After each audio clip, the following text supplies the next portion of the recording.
സ്വാഗതം live at 6. ആദ്യം തലക്കെട്ട്.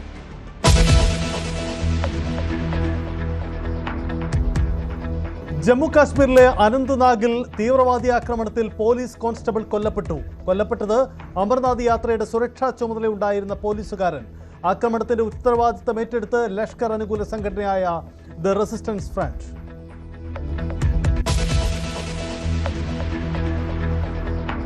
പ്രതിഷേധം ശക്തമായതോടെ CJPയുമായി ചർച്ചയ്ക്ക് സന്നദ്ധത അറിയിച്ച കേന്ദ്ര സർക്കാർ. ജന്തർ മന്ദറിലേക്ക് വന്നാൽ ചർച്ചയാകാമെന്ന് CJP. ധർമ്മേന്ദ്ര പ്രധാൻ രാജിവെക്കാതെ ചർച്ചയ്ക്കില്ലെന്ന് കോൺഗ്രസ്.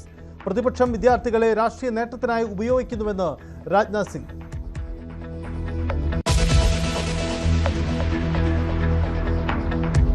കേന്ദ്ര സർക്കാരിനെതിരെ ആഞ്ഞടിച്ച് രാഹുൽ ഗാന്ധി.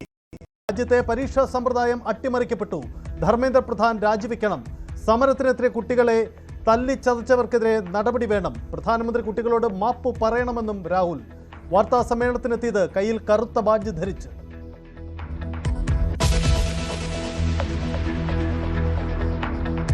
ഡൽഹിയിൽ പ്രധാനമന്ത്രിയുടെ വസതിക്ക് മുന്നിലെ സമരത്തിൽ പ്രതിഷേധിച്ച് തിരുവനന്തപുരത്ത് BJPയുടെ മാർച്ച്. ഇന്ദിരാഭവനിലേക്ക് നടത്തിയ മാർച്ചിൽ നേരിയ സംഘർഷം. രാജീവ് ചന്ദ്രശേഖരന്റെ നേതൃത്വത്തിൽ നടത്തിയ പ്രതിഷേധത്തിൽ വലഞ്ഞ പൊതുജനം.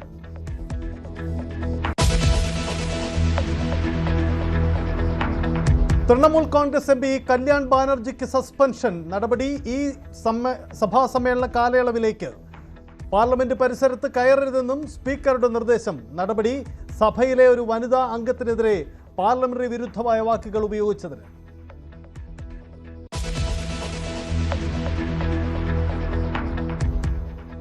വഖഫ് ബോർഡിൽ ചോദ്യങ്ങളുമായി ഹൈക്കോടതി. പൂർണ്ണമായ പുനഃസംഘടന എന്തിന്? 2 ഒഴിവുകൾ നികത്തിയാൽ പോരെയെന്നും ചോദ്യം. പൂർണ്ണമായ പുനഃസംഘടന വേണമെന്നും നിലവിലുള്ള അംഗങ്ങൾ യോഗ്യതയില്ലാത്തവരാണെന്നും അഡ്വക്കേറ്റ് ജനറലിന്റെ മറുപടി. ബോർഡിൽ അമുസ്ലിങ്ങളെ വയ്ക്കേണ്ടി വരുമെന്ന് മുഖ്യമന്ത്രി. കേന്ദ്ര നിയമം നടപ്പിലാക്കിയേ കഴിയൂ എന്നും മുഖ്യമന്ത്രിയുടെ വിശദീകരണം.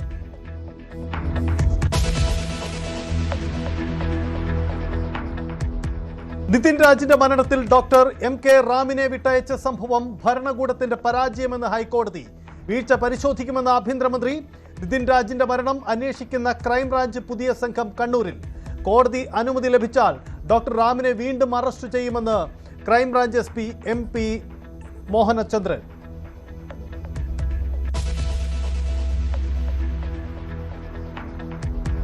തിരുവനന്തപുരത്ത് നടു റോളിൽ യുവതിയുടെ കൈ വെട്ടിമാറ്റി. വെട്ടേറ്റത് കടയ്ക്കാവൂർ സ്വദേശി വിജിക്ക്. പ്രതി അനു പോലീസ് പിടിയിൽ. അതിക്രമം ഇരുവരും ഒന്നിച്ച് താമസിച്ചു വരവെ.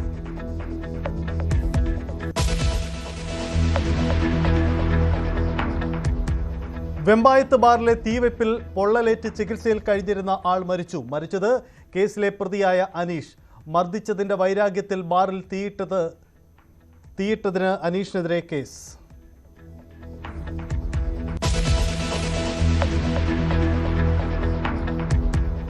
എറണാകുളം ഞാറയ്ക്കലിൽ ദമ്പതികൾ തൂങ്ങി മരിച്ച നിലയിൽ. മരിച്ചത് കളത്തിപ്പറമ്പിൽ വീട്ടിൽ സജീവൻ, ഭാര്യ സബിത എന്നിവരാണ്. ആത്മഹത്യയെന്ന് പോലീസ് നിഗമനം. 2 മാസം മുമ്പും ഇവർ ആത്മഹത്യയ്ക്ക് ശ്രമിച്ചിരുന്നു.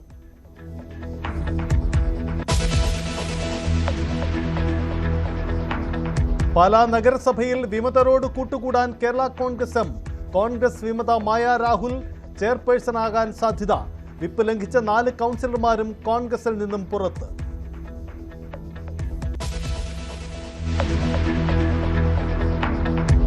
സിക്കിമിൽ തുരങ്ക നിർമ്മാണത്തിനിടെ മണ്ണിടിഞ്ഞ് കാണാതായ കോട്ടയം സ്വദേശിയുടെ തിരിച്ചുവരവ് കാത്ത് കുടുംബം. അപകടത്തിൽപ്പെട്ട Aneesh national hydro electric power കോർപ്പറേഷനിൽ സീനിയർ മാനേജർ.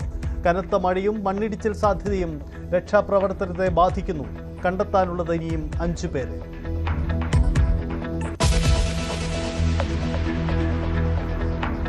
പശ്ചിമേഷ്യൻ യുദ്ധത്തിന് അമേരിക്കയുടെ ചിലവ് 4 ലക്ഷം കോടി രൂപയോളം. US കോൺഗ്രസിൽ കണക്കുകൾ വെളിപ്പെടുത്തി ഡിഫൻസ് സെക്രട്ടറി.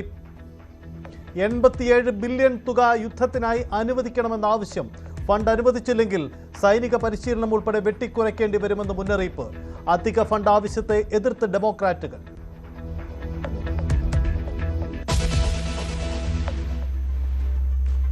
തുടക്കത്തിലെ പ്രധാനപ്പെട്ട വാർത്തയിലേക്കാണ്. ജമ്മു കാശ്മീരിലെ അനന്ത്നാഗിൽ സുരക്ഷാ സേനയ്ക്ക് നേരെ ഭീകരാക്രമണമുണ്ടായി. വെടിവെപ്പിൽ ജമ്മു കാശ്മീർ പോലീസ് സേനയിലെ ഉദ്യോഗസ്ഥൻ കൊല്ലപ്പെട്ടു. ലഷ്കർ അനുകൂല സംഘടനയാണ് ആക്രമണം നടത്തിയത്. ഇവർക്ക് വേണ്ടിയുള്ള തിരച്ചിൽ തുടരുകയാണ്. നന്ദന നമുക്കൊപ്പം ചേരുന്നു. നന്ദന, എന്താണ് ഇത് സംബന്ധിച്ച് നൽകുന്ന വിശദീകരണം? ഈ ആക്രമണ സംഭവം എപ്പോഴാണ് ഉണ്ടായത്? ഭീകരവാദികൾ ഉത്തരവാദിത്തം ഏറ്റെടുത്തിട്ടുണ്ട്. സജിത്, ജമ്മു ആൻഡ് കാശ്മീരിലെ അനന്ത്നാഗിൽ ലാൽ ചൌക്കിനടുത്ത് ഇന്ന് 12:30 ഉച്ചയ്ക്ക് 12:30യോടെയാണ് ഈ ഒരു വെടിവയ്പ് ഉണ്ടാവുന്നത്. ബൈക്കിലെത്തിയ തീവ്രവാദി അമർനാഥ് യാത്രയുടെ സുരക്ഷാ ചുമതലയിൽ ഉണ്ടായിരുന്ന പോലീസ് ഉദ്യോഗസ്ഥ സൈന്യത്തിനു നേരെ വെടിയുതിർക്കുകയായിരുന്നു. അതിൽ 35 വയസ്സ് മാത്രം പ്രായമുള്ള ഹെഡ് കോൺസ്റ്റബിൾ ആഷിഖ് ഹുസൈൻ ഖുറേഷി എന്ന പോലീസ് ഉദ്യോഗസ്ഥനാണ് ഇപ്പോൾ വീരമൃത്യു വരിച്ചിരിക്കുന്നത്. ഇദ്ദേഹം ബുദ്ഗാം സ്വദേശിയാണ്. ലഷ്കർ ഇ തോയ്ബയുടെ ഷാഡോ സംഘടനയായ ദ റെസിസ്റ്റന്റ് ഫ്രണ്ട് ഈ ഒരു ആക്രമണത്തിന്റെ ഉത്തരവാദിത്വം ഏറ്റെടുത്തിട്ടുണ്ട്. പഹൽഗാം ആക്രമണത്തിലും മുൻപേ ഈ ഒരു റെസിസ്റ്റന്റ് ഫ്രണ്ടിന്റെ പങ്കാളിത്തം ഉണ്ടായിരുന്നതായി നമുക്ക് അറിയാവുന്നതാണ്. അമർനാഥ് യാത്രയുടെ പശ്ചാത്തലത്തിൽ വൻ സുരക്ഷാ സേനയാണ് ഈ ഒരു ലാൽ ചൌക്ക് ടൗണിൽ വിന്യസിച്ചിട്ടുള്ളത്.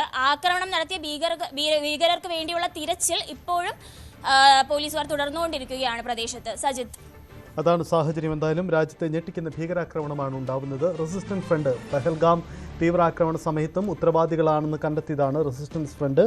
പെഹൽഗാം സംഭവത്തിന് ശേഷം ഇതാദ്യമായിട്ടാണ് വീണ്ടും ഒരു ഭീകരാക്രമണം മേഖലയിൽ റിപ്പോർട്ട് ചെയ്യുന്നത്. വലിയ ജാഗ്രതയിലാണ് പ്രദേശം.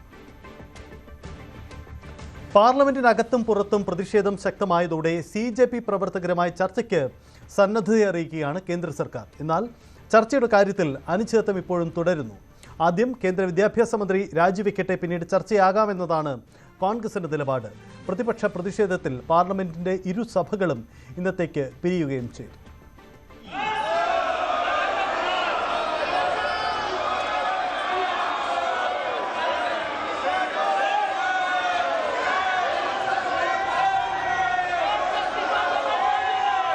माननीय सदस्यगण,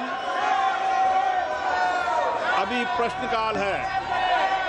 प्रश्नकाल के अंदर तरीके से नहीं चलाना चाहते, सदन की मर्यादा को नहीं बनाना चाहते, तो सदन की कार्रवाई नहीं चलेगी।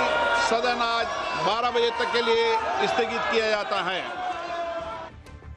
3 दिनों से सरकार की ओर से हमने ऑफर किया हुआ है। मैं औपचारिक तौर पर आज फिर माननीय स्पीकर महोदय आपके साथ से अब सुनिए ना, आपने बात कहा है तो सुनिए ना। सरकार नीट पेपर लीक का चर्चा के लिए पूरी तरह से तैयार है और हमने पहले दिन से कहा है जब चर्चा होती है तो किसी नियम के तहत होना पड़ता है और इसका व्यवस्था बनाना पड़ता है। मैं अनुरोध करता हूं कि चर्चा कब होना है, चर्चा का ड्यूरेशन कितना लंबा चर्चा होना है और किस नियम के तहत होना है। माननीय स्पीकर महोदय, सारे पार्टी के फ्लोर लीडर से बातचीत करके इसका निर्णय किया जाए। सरकार पूरी तरह से नीट पेपर लीक पे चर्चा करने के तैयार है और इस देश के युवाओं को भविष्य के लिए हम सब मिलकर के एक सार्थक चर्चा हो, ये सरकार चाहती है। കോൺഗ്രസ് പൂർണ്ണമായും വിദ്യാർത്ഥി സമരത്തെ പിന്തുണച്ചുകൊണ്ട് രംഗത്തുണ്ട്. ഇന്ന് വാർത്താ സമ്മേളനം നടത്തിയ രാഹുൽ ഗാന്ധി ഈ ആവശ്യത്തിന് കൂടുതൽ പിന്തുണ നൽകുകയും ചെയ്യുന്നുണ്ട്. വിദ്യാർത്ഥികളുടെ ആവശ്യത്തെ പൂർണ്ണമായി പിന്തുണയ്ക്കുന്നുവെന്നാണ് പ്രതിപക്ഷ നേതാവ് രാഹുൽ ഗാന്ധി പറഞ്ഞത്. കേന്ദ്ര വിദ്യാഭ്യാസ മന്ത്രി എന്ന നിലയിൽ ധർമ്മേന്ദ്ര പ്രധാൻ പൂർണ്ണ പരാജയമാണ്. നാളെ സഭാതലത്തിൽ എങ്ങനെ മുന്നോട്ട് പോകണമെന്ന് ഇന്ത്യ സഖ്യം ചർച്ചയിലൂടെ തീരുമാനിക്കുമെന്നും രാഹുൽ ഗാന്ധി വ്യക്തമാക്കി.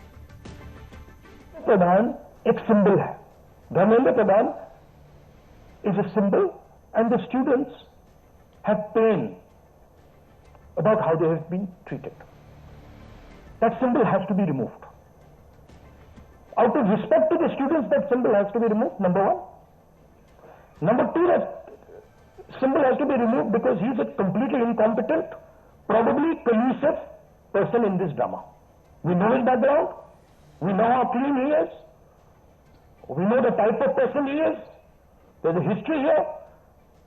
And to send a message to the country that we are listening to the students, we respect their sentiment, this man's got to go.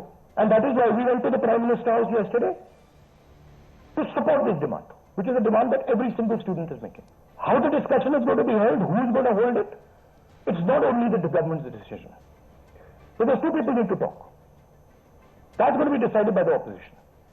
At least our part of it. The government wants to distract from this. The government wants to rub this thing under the carpet.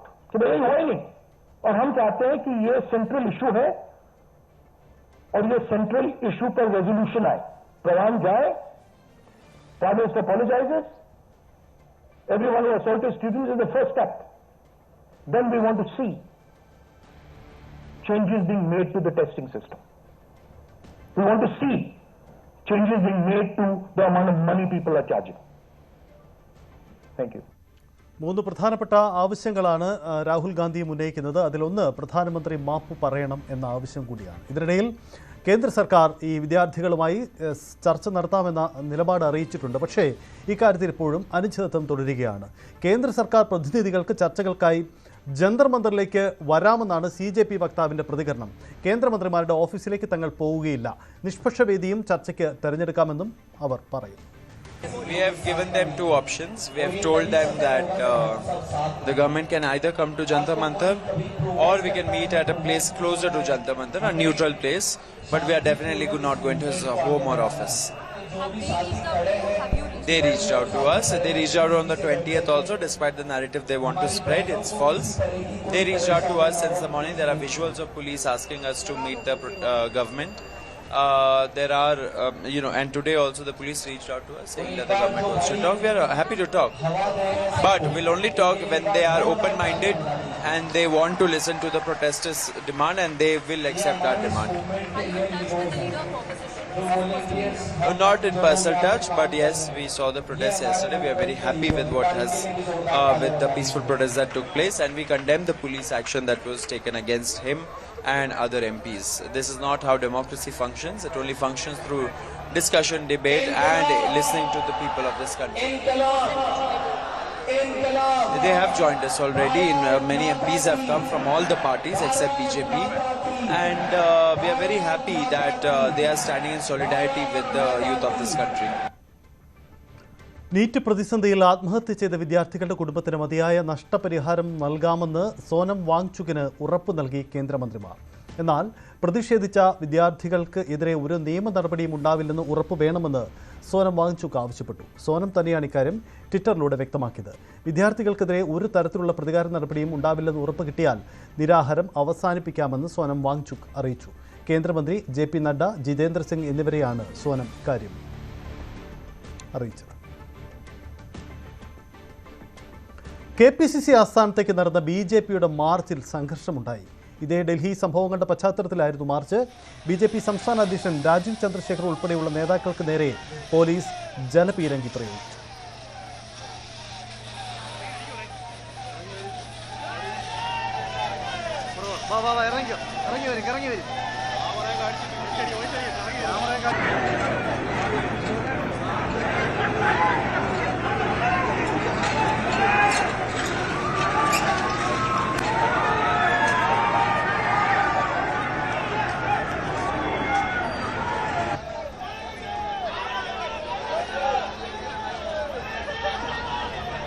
പോലീസിന് നേരെ പ്രവർത്തകർ കല്ലെറിഞ്ഞു. ഡൽഹിയിൽ പ്രധാനമന്ത്രിയുടെ വസതിക്ക് മുന്നിൽ ഇന്നലെ കോൺഗ്രസ് നടത്തിയ ഉപരോധത്തിൽ പ്രതിഷേധിച്ചുകൊണ്ടായിരുന്നു ഈ മാർച്ച്. വനിതാ പ്രവർത്തകർക്ക് നേരെ കയ്യേറ്റമുണ്ടായെന്ന് BJP ആരോപിച്ചു. ഇത് പോലീസും BJP നേതാക്കളും തമ്മിൽ വാക്കേറ്റത്തിനും ഇടയാക്കി. വനിതയെ പുരുഷ പോലീസുകാർ മർദ്ദിച്ച് അവരെ ആശുപത്രിയിൽ എത്തിച്ചു, ചേട്ടത്തടിച്ചു. അപ്പോൾ അതൊക്കെ ആസൂത്രിതമായിട്ട് സമരത്തെ തകർക്കുവാനാണ് കോൺഗ്രസിന്റെ നേതൃത്വത്തിൽ രാജ്യത്ത് നടത്തുന്ന ഈ അരാജക പ്രവർത്തനത്തിനെതിരെ രാജ്യവ്യാപകമായി ശക്തമായിട്ട് പ്രതിഷേധമായിട്ട് പോകും. ഇപ്പോൾ പുരുഷ പോലീസുകാർ വനിതകളെ മർദ്ദിച്ചിട്ടുണ്ട്. അവർ ആശുപത്രിയിലാണ്. ഞങ്ങൾ അതിന്റെ അങ്ങോട്ട് പോവുകയാണ്. അതിനുശേഷം ശക്തമായ നടപടികൾ ആവശ്യപ്പെടും. അസിസ്റ്റന്റ് കമ്മീഷണർ പറഞ്ഞത് ഞങ്ങളുടെ മുതിർന്ന നേതാക്കന്മാർ DCP ആയിട്ട് സംസാരിക്കാൻ പോയിട്ടുണ്ട്. അത് ശക്തമായ നടപടി വേണ്ടിവരും, അല്ലെങ്കിൽ ഞങ്ങൾ സമരം വീണ്ടും ഇവിടെ വരും. തീർച്ചയായിട്ടും അങ്ങനെ ഇത്രയും വനിതാ പോലീസുകാർ നിൽക്കുമ്പോഴേക്കും ഒരു സ്ത്രീയെ അവരെ തടയണമെന്നുണ്ടെങ്കിൽ വനിതാ പോലീസുകാരെ തടയാമല്ലോ. ഒരു പുരുഷ പോലീസ് മർദ്ദിച്ചു എന്നാണ് പറയുന്നത്. ശക്തമായിട്ട് ഞങ്ങൾ നേരിടും. പ്രധാനമന്ത്രിയുടെ വീട് ആക്രമിക്കാനുള്ള ശ്രമമാണ് ഇന്നലെ ഡൽഹിയിൽ നടന്നതെന്ന് രാജീവ് ചന്ദ്രശേഖറും ആരോപിച്ചു. ഇന്നലെ നടന്നത് നമ്മുടെ രാജ്യത്തിന്റെ പ്രധാനമന്ത്രിയുടെ വീട്ടിൽ ആക്രമിക്കാൻ ഒരു ശ്രമം. ഈ നാടിനെ നയിക്കുന്ന ഒരു പ്രധാനമന്ത്രി ഒരു ഹൈ സെക്യൂരിറ്റി ഏരിയയിൽ കയറി അദ്ദേഹത്തിന്റെ വീട്ടിൽ ഒരു ആക്രമണ ശ്രമം നടത്തിയത് രാഹുൽ ഗാന്ധിയും കോൺഗ്രസ് പാർട്ടിയുടെ പ്രവർത്തകരായിരുന്നു. 12 കൊല്ലം ഈ നാടിനെ നന്നാക്കി, രാജ്യത്തിനെ നന്നാക്കിയ പ്രധാനമന്ത്രിയാണ് നരേന്ദ്രമോദിജി.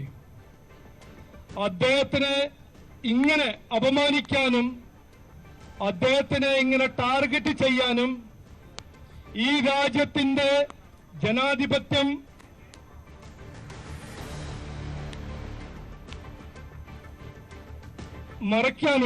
മറിക്കാനും ഞങ്ങൾ കോൺഗ്രസിനെ സമ്മതിക്കില്ല, അട്ടിമറിക്കാൻ ഞങ്ങൾ സമ്മതിക്കില്ല എന്ന് ഇന്ന് പറയാനാണ് ഇവിടെ എത്തിയിരിക്കുന്നത്. BJPയുടെ KPCC ഓഫീസ് മാർച്ച് തടയാൻ റോഡിൽ ബാരിക്കേഡ് സ്ഥാപിച്ചതോടെ വെട്ടിലായത് വഴിയാത്രക്കാരാണ്. വൃദ്ധ ഉൾപ്പെടെയുള്ളവർക്ക് യാത്രക്കാർക്ക് മുന്നോട്ട് പോവാൻ മതിൽ ചാടിക്കടക്കേണ്ടി വന്നു. കാണാം BBR-ൽ. KPCC ഓഫീസ് മാർച്ചിന് തടയാനാണ് പോലീസ് ബാരിക്കേഡ് ഉപയോഗിച്ച് റോഡ് അടച്ചത്. പക്ഷേ അതിലൂടെ വഴിയാത്രക്കാർ ബുദ്ധിമുട്ടാവുന്നു. സ്ത്രീകളടക്കമുള്ളവർ ഈ റോഡ് മതിൽ ചാടി, വൃദ്ധരടക്കമുള്ള ആളുകൾ മതിൽ ചാടി റോഡ് മുറിച്ചു കിടക്കേണ്ട അവസ്ഥയാണ്. നമുക്കറിയാം, കാൽനട യാത്രക്കാർക്ക് എല്ലാ സൗകര്യങ്ങളും വേണമെന്ന് സുപ്രീം കോടതി അടക്കം പറയുമ്പോൾ ഇത്തരത്തിൽ ഒരു സമരത്തിന്റെ പേരിലാണ് ഈ രീതിയിൽ വൃദ്ധരടക്കമുള്ള ആളുകൾക്ക് ഇങ്ങനെ മതിൽ ചാടി റോഡ് മറികടന്ന് പോകേണ്ട അവസ്ഥ വരുന്നത്. യാത്രക്കാരാണ്, നമുക്കറിയാം, സ്വാഭാവികമായും പ്രധാനപ്പെട്ട ഒരു റോഡാണ്. അവിടെ ഇത്തരത്തിൽ സമരം വരുമ്പോൾ ബദൽ സംവിധാനം ഏർപ്പെടുന്നവരും പൂർണ്ണമായും ഈ റോഡ് അടച്ചുകൊണ്ടുള്ള ഒരു ക്രമീകരണമാണ് പോലീസിന്റെ ഭാഗത്തുണ്ടായത്. നമ്മൾ വളരെ കൃത്യമായ ദൃശ്യങ്ങൾ കാണാം. ആളുകൾക്ക് ഇങ്ങനെ ഏതൊരു കച്ചവടക്കാരിയായ വളരെ പ്രായം ചെന്ന ഒരു അമ്മയടക്കം മതിൽ ചാടി പോകേണ്ട അവസ്ഥയുണ്ട്. സ്ത്രീകളുണ്ട്, പ്രായമായ ആളുകളുണ്ട്. അമ്മ എവിടെ പോകാമെന്നാണ്? പോയിച്ച് വരുവാ. വീട് എവിടെയാണ്? വട്ടിയൂർക്കാവ് വാഴോട്ട് പോകണം. വട്ടിയൂർക്കാവ് വാഴോട്ട് പോകണം. ചാടി വരേണ്ട അവസ്ഥയല്ലേ?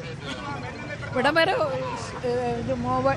ഇതാണ് ഇത്തരം ആശുപത്രി പോയിട്ട് വരുന്ന ആളുകൾക്കാണ് ഈ ഒരു ഗതികേട് ഉണ്ടായിരിക്കുന്നത്. ഇങ്ങനെ മതിലിയാടി ഇങ്ങനെ വലിയ ബുദ്ധിമുട്ടല്ലേ ഇതൊക്കെ?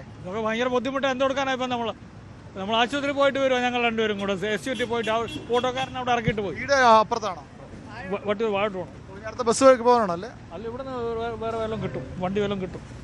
അതാണ് അവർ വാഴോട്ടൂടെ വരെ പോകേണ്ട ആളുകളാണ്. സ്വാഭാവികമായും അവർക്ക് ഇനി വേറൊരു ഓട്ടോറിക്ഷ പിടിച്ച് വേണം പോകാൻ. ഓട്ടോറിക്ഷ ഇവിടം വരെ വന്ന് ഓട്ടോറിക്ഷക്കാരൻ വഴിയിൽ ഇറക്കി വിട്ടിട്ട് പോവുകയായിരുന്നു. ഇനി കൊടും വെയിലത്ത് ഈ വൃദ്ധ ദമ്പതികൾ, അതും ആശുപത്രിയിൽ പോയിട്ട് വരുന്ന ആളുകളാണ്, ഇവർ ഇങ്ങനെ നടന്ന് പോകേണ്ടതുണ്ട്. ഇവിടെ എല്ലാം റോഡ് ബ്ലോക്കാണ്. പൂർണ്ണമായും ഗതാഗതം തടഞ്ഞുകൊണ്ടുള്ള ക്രമീകരണമാണ് ഈ ഭാഗത്ത് ഉണ്ടാക്കിയിരിക്കുന്നത്. എല്ലാ ബാരിക്കേഡുകളും അടച്ചുകെട്ടി വലിയ പോലീസ് സന്നാഹം. നമുക്കറിയാം, KPCC ആസ്ഥാനത്തേക്ക് BJPയുടെ മാർച്ച് പറയുമ്പോൾ ഇന്നലെ പ്രധാനമന്ത്രിയുടെ വസതിയിലേക്ക് കോൺഗ്രസ് നടത്തിയ മാർച്ചിന് പകരമായാണ് BJP മാർച്ച് നടന്നുകൊണ്ടത്. വലിയ സുരക്ഷാ ക്രമീകരണങ്ങൾ അനിവാര്യമാണ്. ബാരിക്കേഡിന് അപ്പുറം കാണുന്ന റോഡ് വെള്ളയമ്പലത്ത് നിന്ന് ശാസ്തമംഗലത്തേക്കുള്ള റോഡാണ്. അവിടെ വാഹനങ്ങൾ കുടുങ്ങിക്കിടക്കുന്നു, അവിടെ യാത്രക്കാർ കുടുങ്ങിക്കിടക്കുന്നു. ഒരു ട്രോളി ബാഗുമായൊക്കെ ആളുകൾ വരുന്നത് നമുക്ക് കാണാം. അത്രയധികം ആളുകളൊക്കെ ഉണ്ട് അവിടെ. വലിയ ആളുകൾ ഇവിടേക്ക് വരാൻ നിൽക്കുന്ന ആളുകളുണ്ട്.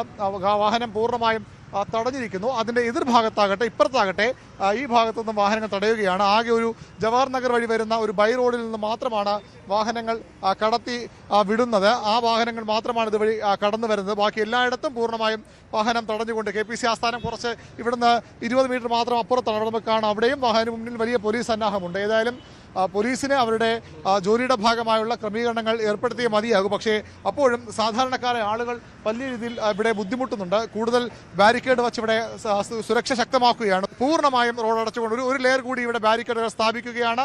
ഒരു കാരണവശാലും പ്രതിഷേധക്കാർ ഇത് മറികടന്ന് മുന്നോട്ട് പോകാതിരിക്കാനുള്ള പോലീസിന്റെ കരുതലാണിത്. പക്ഷേ അതിലൂടെ ബുദ്ധിമുട്ടുന്ന ജനങ്ങളാണ്, സാധാരണക്കാരാണ്. ഇപ്പോൾ ഞാനിപ്പോൾ വാർത്ത റിപ്പോർട്ട് ചെയ്യുമ്പോഴും ആളുകൾ മതിൽ ചാടി തന്നെ ഇവിടേക്ക് വരേണ്ടുന്ന സാഹചര്യമുണ്ട്. പോലീസുകാർ ഉൾപ്പെടെയുള്ളവർ മതിൽ ചാടി വരേണ്ട സാഹചര്യമുണ്ട്. ഇവിടെ വരുന്ന പ്രായമായ ആളുകൾ, സ്ത്രീകൾ ഒക്കെ ഇത് തന്നെ അവർക്കും വഴി. ആളുകൾ ഇപ്പോഴും പോലീസിന് പിന്നാലെ റോഡ് മതിൽ ചാടി കടക്കാൻ ആളുകളുമൊക്കെ കാത്തു നിൽക്കുന്ന ഒരവസ്ഥ. പൂർണ്ണമായും ഗതാഗതം തടഞ്ഞുകൊണ്ട് KPCC ആസ്ഥാനത്തിന്, കോൺഗ്രസ് ഓഫീസിന് സുരക്ഷ ഒരുക്കുകയാണ് സംസ്ഥാന പോലീസ്. ബൈ റോഡ് ചെറിയ വഴികൾ പോലും തടഞ്ഞുകൊണ്ട് ആളുകൾ, ഇങ്ങനെ സ്ത്രീകൾക്കും കുട്ടികൾക്കും ഒക്കെ ഇത് മാത്രമാണ് ഒരു വഴി. ഈ വെള്ളയമ്പലത്ത് നിന്ന് ശാസ്തമംഗലത്തേക്ക് പോകണമെങ്കിൽ ഈ ചെറിയ മതിൽ ഇപ്പോൾ ചാടി കിടക്കണം. ജവഹർ നഗറിലേക്ക് പോകണമെങ്കിലും അതുതന്നെയാണ് സാഹചര്യം. KPCCയിലേക്കുള്ള BJP സമരം അവർക്ക് പലതും ഒളിക്കാനുള്ളതിനാലാണെന്നാണ് മുഖ്യമന്ത്രിയുടെ വാക്ക്. കൊടിയുടെയും ബാനറിൻ്റെയും പേരിലൊക്കെ ഒരുപാട് പ്രശ്നങ്ങളുണ്ടല്ലോ. തങ്ങൾ സമരത്തിനെതിരല്ലെന്നും VD സതീശൻ പറഞ്ഞു. അവരെന്തൊക്കെയാണ് ചെയ്യുന്നത്? അവർ കാരണം ഇതൊക്കെ ഒന്ന് മറച്ചു വെക്കണമല്ലോ. വേറെ ഒരുപാട് പ്രശ്നങ്ങൾ നേരിടുമല്ലേ. എന്തെല്ലാം കാര്യങ്ങൾ അവർക്ക് ചെയ്യാനുള്ളത്? അവർക്ക് ഒരുപാട് കാര്യം ചെയ്യാനുണ്ടല്ലോ. അപ്പോൾ അവരുടെ BJP പ്രസിഡന്റ് തിരിച്ചു വന്നപ്പോൾ അദ്ദേഹത്തിൻ്റെ മുമ്പിലുള്ള പ്രശ്നങ്ങൾ എന്തെല്ലാമാണ്? കൊടി തൊട്ട് ബാനർ തൊട്ട് മതിലെഴുത്ത് തൊട്ടുള്ള എന്തെല്ലാം കാര്യങ്ങൾ അവർ ചെക്ക് ചെയ്യാനുള്ള ഒരു സ്ഥിതിയിലാണ് അവർ ഇരിക്കുന്നത്. നമ്മൾ അവരെ കളിയാക്കി പറയുമൊന്നുമില്ല. പക്ഷേ അവർ ഞങ്ങളുടെ ഗവൺമെൻറ് വന്നതിൻ്റെ പിറ്റേ ദിവസം ഒരു സമരം നടത്തി. എന്താണ് മറ്റേ മാനിഫെസ്റ്റോയിലെ പരിപാടി പ്രഖ്യാപിച്ചില്ലെന്ന്. അന്ന് ഞാൻ തലയിൽ കൈവച്ചു. ഏത് ഗവൺമെൻറ് സത്യപ്രതിജ്ഞ ചെയ്യുന്നതിൻ്റെ പിറ്റേ ദിവസം സമരം നടത്തിയ ആളുകളാണ്. അവർക്ക് അവനുള്ള അവകാശമുണ്ട്. ഞങ്ങൾ പ്രധാനമന്ത്രിയുടെ ആഫീസിൽ അവർക്ക് അതിനുള്ള അവകാശമുണ്ട്. ഞങ്ങൾ അവരുടെ രീതിയല്ലല്ലോ, ഫാസിസ്റ്റ് രീതിയല്ലല്ലോ. സമരം ചെയ്യാൻ പാടില്ല, ഗവൺമെൻറ്റിനെതിരായി സമരം ചെയ്യാൻ പാടില്ല. ഗവൺമെൻറ്റിനെതിരായി ആര് സമരം ചെയ്താലും ഞങ്ങൾ അവരുമായിട്ട് ചർച്ച നടത്തും. ഞങ്ങൾക്കൊരു പ്രശ്നമില്ല. ഞങ്ങൾ സമരങ്ങൾക്കൊന്നും എതിരല്ല. ഞങ്ങൾ സമരം ചെയ്തിട്ടുള്ള സംഘടനയാണ്. ഏത് സംഘടന സർക്കാരിനെതിരായിട്ട് സമരം ചെയ്താലും ഞങ്ങൾ അന്വേഷിക്കും. ഞങ്ങൾക്ക് തീർക്കാൻ പറ്റുന്ന വിഷയമാണെങ്കിൽ ഒരു ഈഗോ പ്രശ്നമില്ലാതെ ഞങ്ങൾ സർക്കാരിനെതിരെ സമരം ചെയ്തു, അതുകൊണ്ട് ഈ വിഷയം തീർക്കില്ല എന്നുള്ള നിലപാട് ഒരിക്കലും ഉണ്ടാവില്ല. ഡൽഹിയിൽ നടക്കുന്ന വിദ്യാർത്ഥി പ്രക്ഷോഭത്തിന് പിന്തുണ പ്രഖ്യാപിച്ചതിന് പിന്നാലെ മോഹൻലാലിന്റെ മകൾ വിസ്മയ മോഹൻലാലിനെതിരെ കടുത്ത സൈബർ ആക്രമണം. അസഭ്യവർഷവും വിദ്വേഷ കമന്റുകളാൽ സോഷ്യൽ മീഡിയയിൽ നിറയുകയാണ്. മോഹൻലാലിന്റെ ഫേസ്ബുക്ക് പേജിലും കമന്റുകൾ വരികയാണ്. മോഹൻലാൽ മകളെ രാജ്യദ്രോഹികൾക്ക് സപ്പോർട്ട് ചെയ്യാൻ വിടരുതെന്നും ഇതുപോലെ സംസാരിച്ച പൃഥ്വിരാജിന് എന്ത് സംഭവിച്ചു എന്ന അച്ഛനോട് സമയം കിട്ടുമ്പോൾ ചോദിച്ചാൽ മതിയെന്നുമാണ് വിസ്മയ്ക്ക് നേരെ ഉയരുന്ന ആക്രമണം. തൃണമൂൽ കോൺഗ്രസ് എം പി കല്യാൺ ബാനർജിയെ ലോക്സഭ സസ്പെൻഡ് ചെയ്തു. സഭയിലെ ഒരു വനിതാ അംഗത്തിനെതിരെ പാർലമെന്ററി വിരുദ്ധമായ വാക്കുകൾ ഉപയോഗിച്ചതിനാണ് സസ്പെൻഷൻ. ലോക്സഭാ ചേംബറിൽ തൃണമൂലിലെ തൻ്റെ മുൻ സഹപ്രവർത്തകരുമായും NCPI MPമാരും കല്യാൺ ബാനർജി നടത്തിയ രൂക്ഷമായ തർക്കത്തിന് പിന്നാലെയാണ് ഈ നടപടി ഉണ്ടായത്. തിരുവനന്തപുരം കടയ്ക്കാവൂരിൽ നടു റോഡിൽ യുവതിയുടെ കൈ വെട്ടിമാറ്റി. കടയ്ക്കാവൂർ സ്വദേശിനി വിജിക്കാണ് വെട്ടേറ്റത്. ഓടി രക്ഷപ്പെടാൻ ശ്രമിച്ച പ്രതി അനു പിടിയിലായി. ഇവർ രണ്ടുപേരും കുറച്ചു നാളായി ഒരുമിച്ച് താമസിക്കുകയായിരുന്നു. അഭിലാഷ് ചേരുന്നു. അഭിലാഷ്, എന്താണ് ഈ സംഭവം? പോലീസിന്റെ വിശദീകരണം എങ്ങനെ? അജിത്ത്, ഇന്ന് വൈകുന്നേരം 3:30 മണിയോടെയാണ് ഈ സംഭവം നടന്നത്. ആദ്യ വിവാഹത്തിൽ നിന്നും വിവാഹമോചനം നേടിയ ശേഷമായിരുന്നു വിജി അഞ്ചുതെങ്ങ് സ്വദേശിയായ അനു എന്ന യുവാവിനോടൊപ്പം താമസിച്ചു വന്നിരുന്നത്. ഇവർ തമ്മിൽ നിയമപ്രകാരം വിവാഹം ചെയ്തിട്ടില്ല എന്നാണ് പ്രദേശവാസികളൊക്കെ പറയുന്നത്. മാത്രമല്ല, ഇവർ തമ്മിൽ നിരന്തരം വാക്കുതർക്കങ്ങളും ശാരീരിക ഉപദ്രവങ്ങളും ഉണ്ടാകാറുണ്ടായിരുന്നുവെന്ന് നാട്ടുകാർ പറയുന്നുണ്ട്. കുറച്ചു കാലം മുമ്പും, ഏകദേശം 1 വർഷം മുമ്പ്, ഇത്തരത്തിൽ വിജിക്ക് ഈ അനുവിൽ നിന്നും വെട്ടേറ്റിരുന്നതായും പറയുന്നുണ്ട്. അത് സംബന്ധിച്ച് കടയ്ക്കാവൂർ പോലീസ് സ്റ്റേഷനിൽ കേസും നിലനിൽക്കുന്നുണ്ട്. തുടർന്നും ഇവർ തമ്മിൽ ഒരുമിച്ച് തന്നെയാണ് താമസിച്ചു വന്നിരുന്നത്. ഇന്ന് ഉച്ചയ്ക്ക് വർക്ക്ഷോപ്പ് ജീവനക്കാരനാണ് ഈ അനു. ഇന്ന് ഉച്ചയ്ക്ക് വർക്ക്ഷോപ്പിൽ എത്തി വിജിയും അനുവും തമ്മിൽ രൂക്ഷമായ വാക്കേറ്റമുണ്ടായി. തുടർന്ന് പുറത്തേക്ക് ഇറങ്ങിയപ്പോഴാണ് പിന്തുടർന്നെത്തിയ അനു വെട്ടുകത്തി കൊണ്ട് വളരെ ക്രൂരമായി തന്നെ വിജിയെ വെട്ടി പരിക്കേൽപ്പിച്ചത്. വെട്ടേറ്റ് ഒരു കൈ പൂർണ്ണമായും വെട്ടേറ്റ് മാറിക്കഴിഞ്ഞു.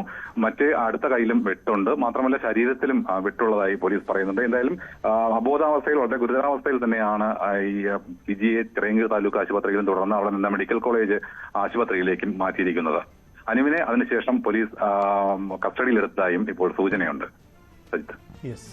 യുവതിയുടെ കൈ വെട്ടിമാറ്റി ക്രൂരമായ സംഭവമാണ് ഉണ്ടായിരിക്കുന്നത്. തിരുവനന്തപുരം വെമ്പായത്ത് ബാറിലെ തീവെപ്പിൽ പൊള്ളലേറ്റ് ഗുരുതരാവസ്ഥയിൽ ചികിത്സയിൽ കഴിഞ്ഞിരുന്നയാൾ മരിച്ചു. കേസിലെ പ്രതിയായ അനീഷാണ് മരിച്ചത്. ഇയാളാണ് മർദ്ദിച്ചതിന്റെ വൈരാഗ്യത്തിൽ ബാറിൽ തീയിട്ടത്.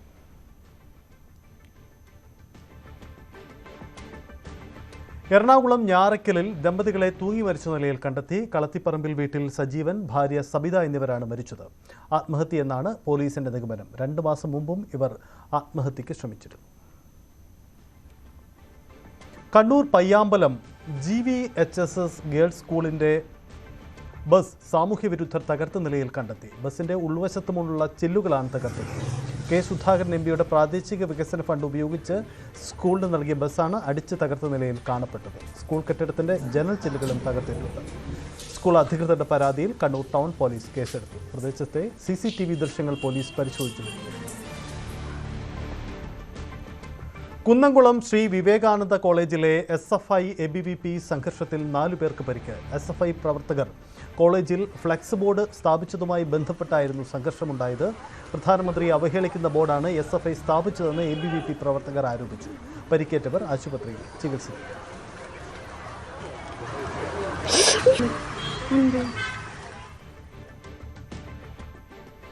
സംസ്ഥാന അതിർത്തി ഗ്രാമമായ അരുമനയിൽ മാംസവും ഭക്ഷ്യമാലിന്യങ്ങളും കയറ്റിവന്ന വാഹനം തടഞ്ഞു നാട്ടുകാർ.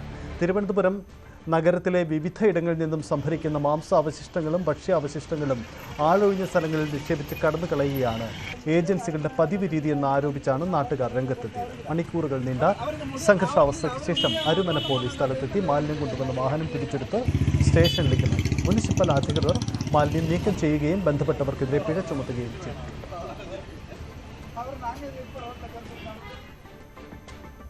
പാലക്കാട് വിളയൂരിൽ തലനാരിഴയ്ക്ക് വലിയൊരു അപകടമാണ് ഒഴിവായിപ്പോയത്. കൊപ്പം ഭാഗത്തു നിന്നും പെരിന്തണ്ണൽ മണ്ണ ഭാഗത്തേക്ക് പോവുകയായിരുന്ന ബസിൻ്റെ മുൻവശത്തേക്ക് കൂരാച്ചിപ്പിടി ഭാഗത്തു നിന്നും പ്രധാന പാതയിലേക്ക് കയറുകയായിരുന്ന ഓട്ടോറിക്ഷ എത്തുകയായിരുന്നു. ബസ് ഡ്രൈവറുടെയും ഓട്ടോ ഡ്രൈവറുടെയും നിമിഷ നേരത്തെ ഈട്ടപ്പെടലിലാണ് അപകടം ഒഴിവായത്.